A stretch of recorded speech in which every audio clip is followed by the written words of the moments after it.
الف الف الف مبروك يا فندم. ماشي. خد البت دي وغوري من هنا. ليه كده يا دكتور؟ ما شوفش وش اهلها هنا تاني. ليه يا دكتور بس؟ البت بص المسكينه الغلبانه عامله نفسك مسكينه.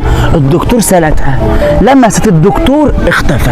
ازاي يعني؟ مرات الدكتور هاتك يا عياط وبتقول جوزي خني وسافر مع اللي خني معاها. ينفع كده يا استاذه؟ انا مش مصدق الكلام ده.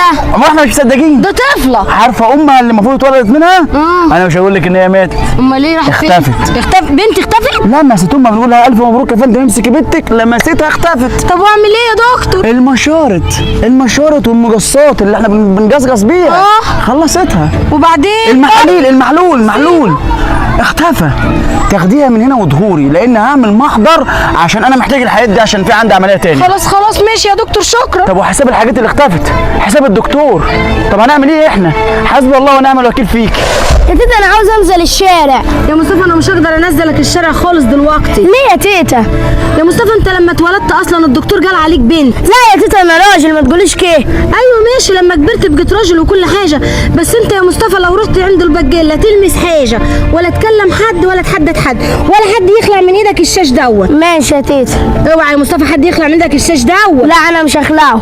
ولا تلمس حد. ماشي. روح يا حبيبي. شكرا يا تيتا. حبيبي يا مصطفى ما تاخرش. جو حر عايز اشتري ميه ساعه. ايه ده؟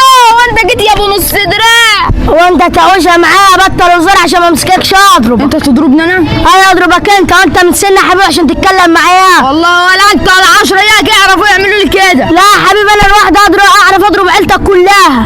عيلتي كلها؟ هو انت حيلتك حاجه ولا حيلة عيلتك حاجه؟ بس يا حبيبي عشان ما اضربكش.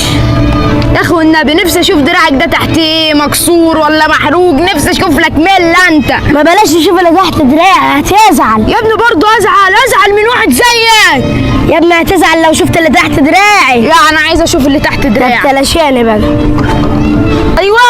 ايوه يا ابني بلاش انا. هيحصل ليه يعني؟ يا نهار اسود الواد راح فين؟ نسيت هتموتني. الواد مصطفى اتاخر ليه لحد دلوقتي؟ ربنا يستر ما يكونش لمس حد. ايه اللي اخرج لحد دلوقتي؟ يا تيتا المفروض شاكل فيه رحت مسكته ضربته. يا مصطفى ايه اللي خلاك خلعت الشاش من على ايدك يا مصطفى؟ هو اللي قال له وريني اللي تحت دي، قلت له بلاش رحت مسكته ضربته. وحصل له ايه يا عم مصطفى فندي؟ اختفى يا تيتا. يا نهار اسود ده زمان قالوا بيدوروا عليه وهيبهدلونا احنا. خلاص يا تيتا ما تزعليش منها، دي كابوسه. يا نهار اسود تيتا راحت فين؟ طب انا هعيش مع مين دلوقتي؟ ده اهلي كلهم ميتين وتيتا اختفت. طب انا مش لاقي حد يربيني.